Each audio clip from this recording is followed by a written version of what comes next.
But yeah, moving on to record breakers. Let's get started. Everybody ready? Sure. All right, let's go. Frasier will have to wait. Yes. Record breakers in I can't believe you don't like Frasier. 2, 1.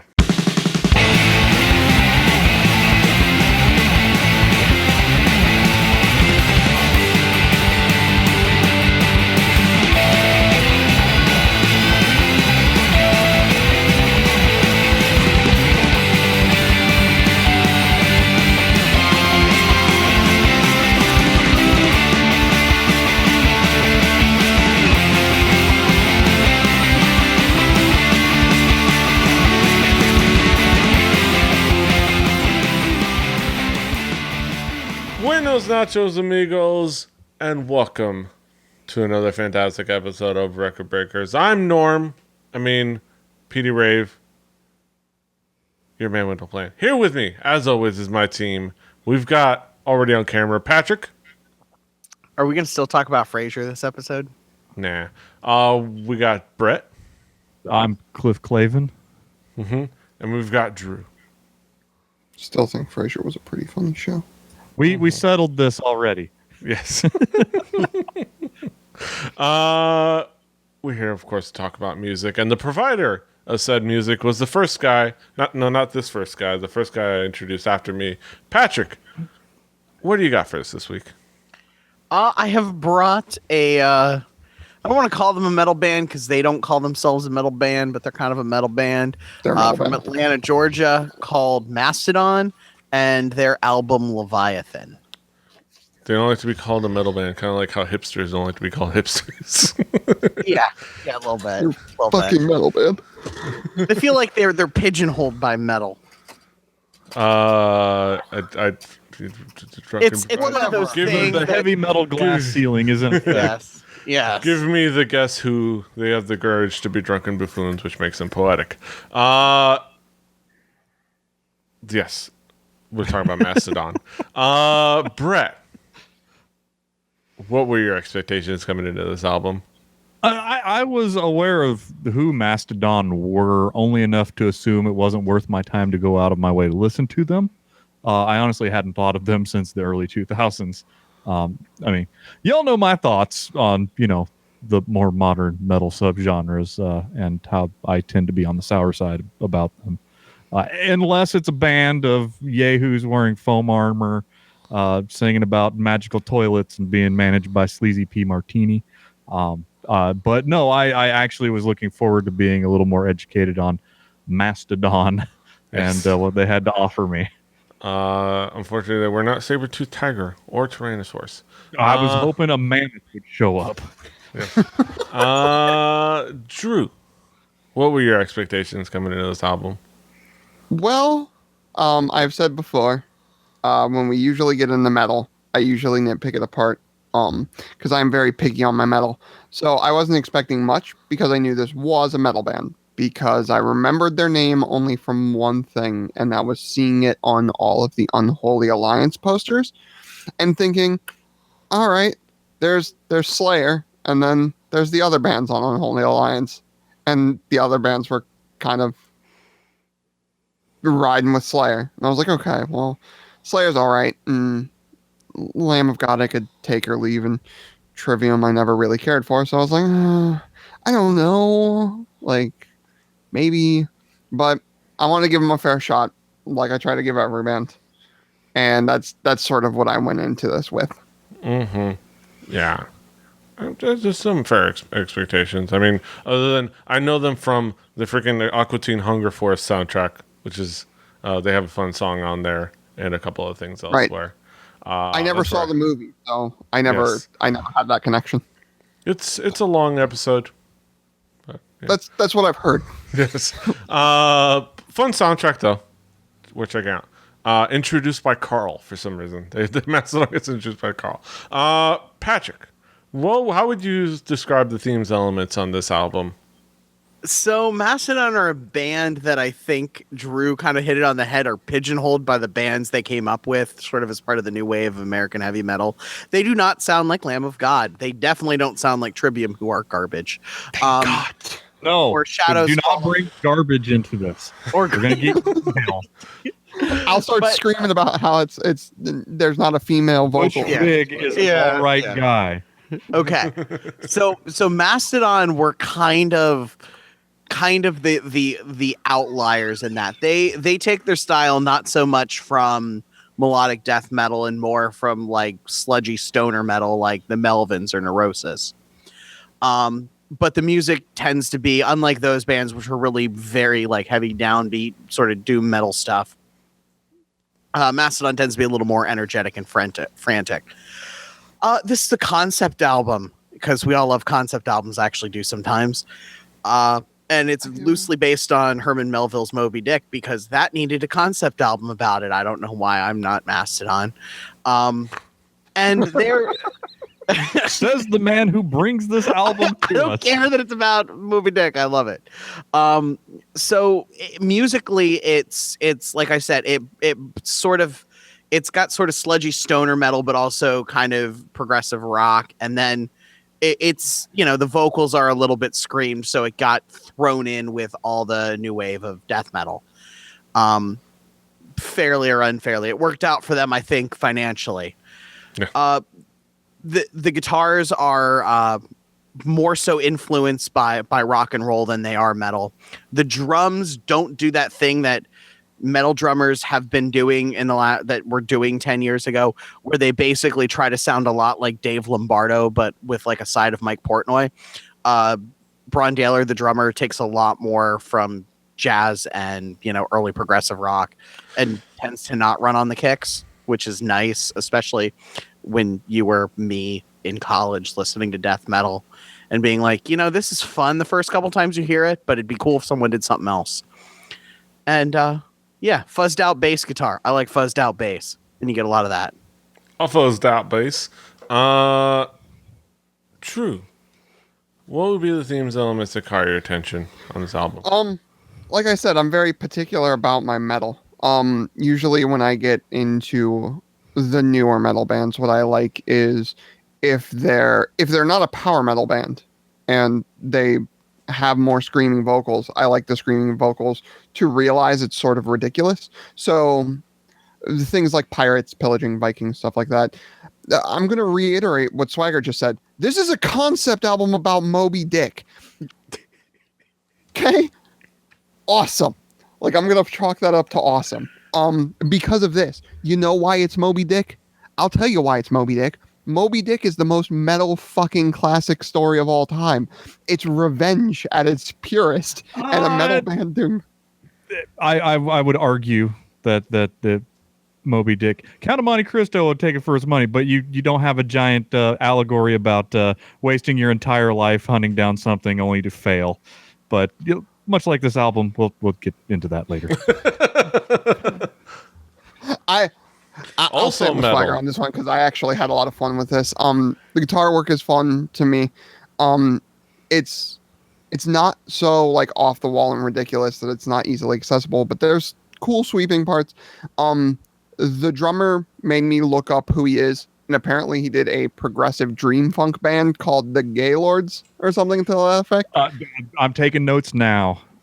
I don't even know what progressive dream funk sounds like, but I'm willing wanna to know. find out. When- Yes. I want to know. Here's the thing. I looked up Bran Daler. It's mathcore band Lethargy and progressive dream funk band Gaylord is on the wiki. Okay? Progressive dream funk is a red link on wiki. For anybody that knows wiki, that means that it's so small that nobody's written a wiki page about it. They might be the only progressive dream funk band out there, but I'm going to look up Gaylord later to try to figure out what the hell that is, because I really enjoyed Bran Daler's brand of drumming. I think it was really smart, really well placed. The mixing was really good, and every member of this band sings, and there's something fun about that. There's bands I like before that have done that, and it's something I'll get into at the end. But it's this whole the band was a lot more than I thought it was going to be. I had a lot of fun with it. I don't know. It was cool. Yeah. It was pretty dope. It was the dopest. It was the dopest Moby Dick concept album I've ever heard. Yeah. Brett, what would be the theme song almost that caught your attention? I just want everybody to know I am looking up progressive dream funk. Yeah, that my life may have changed by the time you have heard this. I may be moving to a commune. But this album, they're obviously technically skilled. That goes without saying. Vocally, they do try to be coherent a couple times, which is kind of a big deal. I find it kind of counterproductive when a band, writes beautiful poetry from deep within their soul only to like enunciate like Danzig or, like gurgle like a buck in rut or something. Or enunciate like Zandig. Yeah, it's Jesus. Why did I dead in my tracks? But most of these songs are a very digestible length. There is one exception, but because it's just one exception, it works. The drums are by far the most technically advanced out of the lot. I was really having trouble differentiating what and where the bass was going on in this album, because everything was hanging out in that mud. So like, and it could be the stream that I was getting from RDO, although I did have the highest bit rate. But they could be having Marcus Miller hanging down in the bass, and I wouldn't be able to know. I was having a lot of trouble. But the most important thing is, from what I learned on their Wikipedia page, that they are a part of a genre of music called sludge metal, which makes me wonder, what would sludge metal be if it were a metal? Is it ferrous? Is it non-ferrous? Is it malleable? Is it ductile? Like, if it is ductile, can I weld with it? All the like sludge metal is like. It has a very, very, very, very low melting point and is mostly seen in liquid form. What the first thing I thought of when I thought sludge metal, was that I really hope there's a sludge metal band called Toxic Avenger, but that's neither here nor there. I feel like there is a metal band called Toxic Avenger. I think Lloyd Kaufman would be just litigious enough to make that not be a thing. Yeah, just litigious enough. But yes, definitely an interesting album to talk about. Patrick, what would be some of the key tracks that make this record tick, that define it? I'll do the record breakers thing. Start with the opener, Blood and Thunder, featuring Neil Fallon from Clutch on vocals a little bit, because I love Clutch, who we may see on this podcast later. This is a Mastodon song. Bron Daler, their drummer, is a freaking beast, and like I said, he doesn't play the wannabe Dave Lombardo game. He doesn't run on kicks. He's basically every fourth or fifth bar playing some insane fill, and a lot of times complimenting the guitars while doing it. The rhythm of whatever the guitars are doing is sort of doubled, coming across drums. It's a fun song, and you get kind of that, the vocals are very, very much in the vein of sludgy bands that came before. But the music, those bands usually did stuff that was a lot slower and, grindier, where this is very, very much, fast and a little more frantic. Iron Tusk, which was one of the singles on this record, if metal band can have a single. And it's Brett hates tuned down guitars, and I get why, because often they're just used kind of in the way Korn did, just to make obnoxious low end noise. I feel like Iron Tusk is justification for what you can do right with them, where essentially you have, the core riff of the song is done on a super drop down string, but there's a lot of stuff, further up the neck and further up the strings that's more in a traditional guitar sound, and it kind of works that the way it bounces back and forth.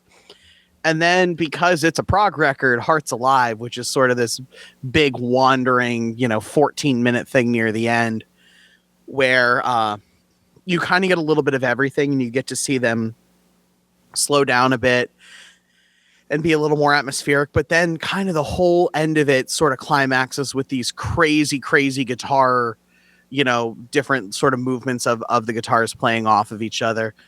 And then just like my favorite moment of the record is this in the song Megalodon, there's this crazy little chicken picked line because they're from Atlanta and apparently have heard Southern sort of country rock music before. And there's just this in the middle of a really like weird heavy metal song. There's just this crazy, like, wait, what are we listening to line guitar lick? And then it goes back into the, into the heavy stuff. Drew, what would be some of the themes and elements that caught your attention? I mean, what were some of the key tracks that I forgot which segment we were on. What were some of the key tracks that make this record tick for you? Dang it. I wish you wouldn't have caught that because I was going to go back into my notes for elements. Blood and Thunder. We'll get into it. We'll do the record breakers thing because it starts off, I think, like a good metal song should. Or metal song. Wow. Now we're all screwing it up. Like a metal album should. It's a pump your fist, give a snarl, bang your head sort of song. And it's really, really fun that way. I'm going to bring up Hearts Alive. And it's a weird spot for me because for the most part, I didn't really care for this song. But it was 13 minutes and they 13 and a half minutes, give or take. And the thing to me, I always say that in that long of a song, you have to keep it interesting enough to make it not feel like it's that long, but still give good acts, still split it up and still have common themes. And I feel like they did that well. It didn't get too bogged down. It didn't sound too forced. It didn't sound like they wanted to have the 14-minute song because of we wanted to add some progressive rock element into it or something. It felt natural, and that to me is commendable. I wasn't a fan of the song tonally, but I think it was really, really well done. And then Sea Beast. Okay. Sea Beast, I really liked because this proves something, and that I'm a sucker for any time that you can have radically different vocalists playing off each other. You see a lot of harmonizing with people who sing very, very clean. And you don't see it with the screamy versus the clean sort of vocals a lot. Or even like yelling vocals and clean vocals. Set Your Goals does that one, but like the growling and the clean. There was a band that I used to listen to when I was younger, from Autumn to Ashes, who had a clean vocalist and a like growling vocalist. And I really, really liked them, but I tried to go back and listen to them recently, and I didn't care for it. I didn't care for the music, the tone, the feel of it, or anything. And I realized the reason I liked it when I was younger is I was just picking out those songs that had the cool, like, dueling vocals, and I didn't listen to anything else that they did. And this one really emphasizes the difference in vocal styles between their different singers, and I really, really enjoyed that. It was really a lot of fun for me on that one. So, Brett, what would be some of the tracks that caught your attention? All right. First off, I don't like detuned guitars, but I am okay with baritone guitars and bass sixes. But just clearing that up. Also, Sea Beast plus Sea Men equals Seasiety. But okay, enough of those two things. Blood and Thunder. If you're gonna start an album off, do the main riff of a song all by itself and leave it really clean, and wait for the drums to come in and then throw it through some dirt. Nobody ever does that, ever. It's the best way to start an album.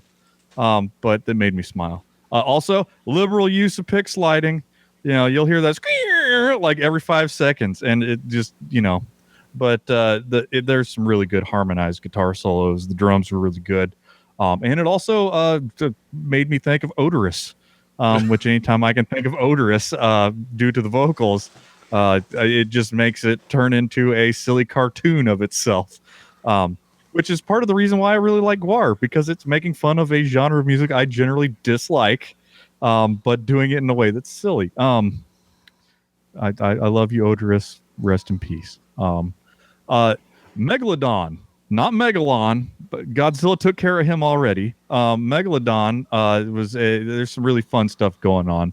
The bass, drums, and the palm muted guitars almost sounded like they were in tune with each other, which was kind of impressive in its own way. Otherwise, I tried really hard. I listened to this album a whole bunch. I tried very hard to find noteworthy tracks that stood out to me. This album pretty much shows its hand pretty early, carries on a theme pretty well. Sounds go up and down a little bit. You get a lot of variation in vocals. But if you're down with the first few tracks, but keep plowing through, you'll find more of that.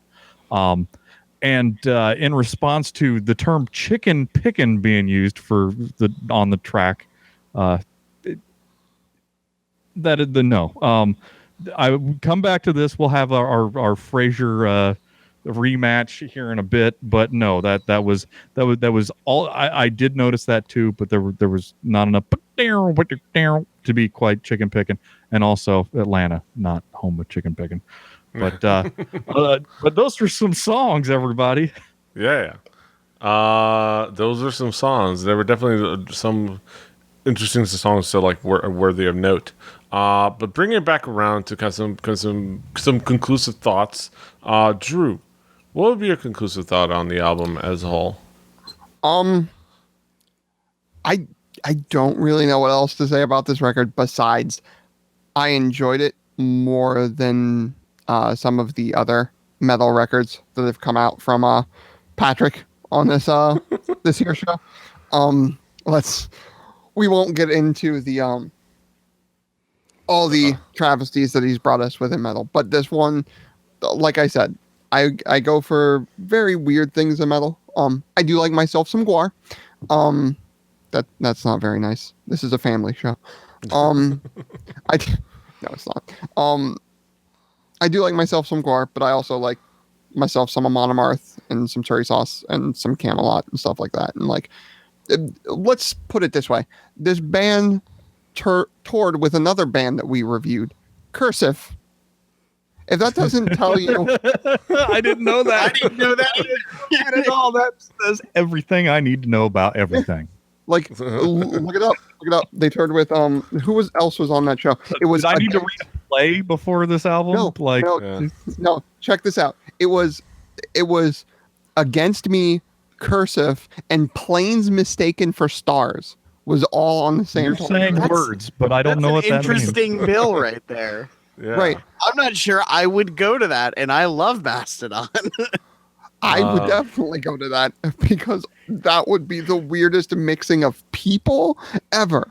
Think about the people that you would find at a show for a band like this, and a band like Against Me, and then a band like Cursive, and then Planes Mistaken for Stars. I don't know if you've ever heard Planes Mistaken for Stars. I can't say I have. I know I have not.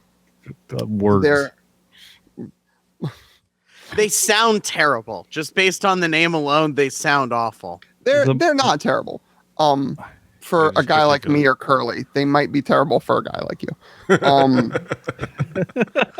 I don't even know what that means. I don't even know what that means. Also, I always think of Amon Amarth, or at least generally whenever somebody pulls up the Wii U at our break room and starts playing Smash, because they have Marth. Yeah, right. Everybody's favorite character. Amon Amarth. Fuck Martha and Melee. But no, this band was. I didn't listen to them because they were on Unholy Alliance. They also did a tour with Against Me, Cursive, and Planes Mistaken for Stars. So maybe the people they tour with and the company they keep are not always the best way to judge bands, is what I'm saying. Brett, what would be your conclusive thoughts on the album overall? Gentlemen, did this album change my life? No. Is this album going to end up in my regular playlist? No. Was it offensive music trash? No. There's something going on here. That something is not my thing. if you like the more modern take on like metal and it's what it became when people sullied it, it's okay. It's definitely progressive. It's got a strong focus on the beat and the groove. Otherwise, your mileage may vary. This might be up your alley. I just know it ain't coming down my alley. So, Yes. yeah. Yeah, it's coming out. I would like to point out real quick why I was laughing was because I know he switched it to trash instead of garbage in the middle of him thinking through it, so that I didn't make the joke. I need to have an automatic like a squiggly line under every time I put trash or garbage to move it to trash or Yes. refuse. Find or replace. Yes. Find or replace. Find or replace. Sorry, I saw it happen in your eyes as you were scanning it, and I was like, Yeah. Yes. But yeah, Swagger. What would be your conclusions about the album overall? So obviously I love it because I brought it here, but this among its peers and among like sort of the first half of the 2000s in metal, when a lot of stuff came out, a lot of which I enjoyed at the time, has not aged well. This to me, because it's a little different, because it doesn't sound like everybody else has aged a little better. They're as a drummer, Brondaler like makes me want to listen, and I think he's reason enough to listen. But I really, really love this album. I've been listening to it for a decade now, and the stuff that they've done since has been hit or miss. I'll be the first one to say I haven't loved everything that came after this, but I think if you weren't there for this, or if you missed out on this era, it's worth listening to, and it won't kill you. It didn't kill Brett, and he never likes my music, so Give it You to might Mikey. survive. He'll like It's it. not because it's your music. It's because of the music. It's not personal. You're taste in music. except for is bad. Glassjaw, that was totally personal. No. It's just generally bad. It's genuinely bad. But yes. Those are our thoughts on Mastodon. Not Sabertooth Tiger, not Tyrannosaurus, but Mastodon. Or pterodactyl, Giant Pterodactyl. sloth. or Dragonzord. or You're into Green that Dragon's era. Sword Power. Because they couldn't come. Get out the Moving on. flute, kids. Moving on, because I'm going to start rambling. Moving on. We go to our main event of the evening. We are our haiku reviews. We would sum it all up in weird poems and shit. Let's bring it back around the horn. Let's kind of flip the script. Go Brett first. Brett, what do you got? What's your haiku? Spirited and deep. Real great source material. Songs about white dick. I'll do mine's next. In search of white whale, we found some cool metal riffs. Don't call me Ishmael. Drew, what is your haiku? I would like to note before I do my haiku, I didn't get the memo that we were all going to make Moby Dick references. Are you gonna make a Pequod double entendre? I didn't make any references to Moby Dick being a whale, being called Dick. I didn't make a Queequeg joke. I didn't make an Ishmael joke. Look, I missed the boat on this one, and I apologize. I apologize to all my fans that were looking for me to make a dumb joke. I also didn't use refrigerator. Like, I didn't make any of the dumb jokes that I should have, and I'm sorry. Metal can be very hit or miss for me.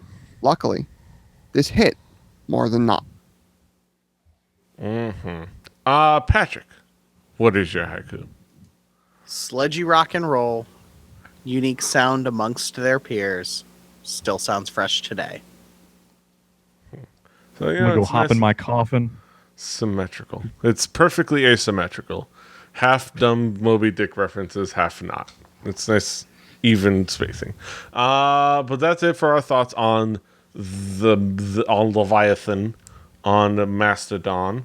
You can, of course, listen to this album on our Spotify playlist. Play Record Breakers, the home game.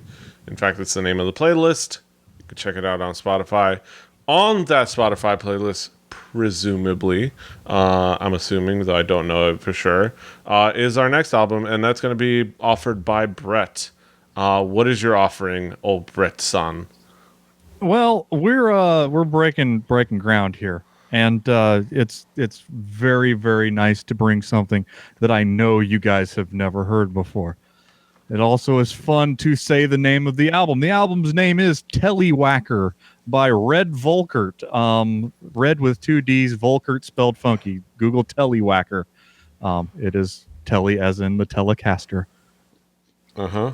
I think it will be our first real foray into Pickens chickens. Yes. So look forward to that next week. That's going to be an interesting discussion, to say the least. But that's it for this week. We are here. You can, of course, find us all over the internet. Patrick is at The Swagger. Brett is at HeyBeardBeard, HIBBI2YBIBBARD. Drew is at Xdrucifer. I'm at PD Rave. The show's at 4 Record Breakers. That's the number 4 Record Breakers. We're like the 4 horsemen. Like I said, I'm Oli. Drew's Flair. Woo. Arn Anderson. Yeah. No, Brett already called Arn. We could both be Arn Brett's Anderson. I'll be Liver Spot. No, Patrick, you're Tully Blanchard. But that's it for us. Share, like, subscribe, do the things. So it's YouTube, iTunes. We're all over the place. Just Google us. Bing us. Look for us on Bing. On Bing Video. Until next time. Hasta los huevos. Toodaloo. We're going to have fun with this one.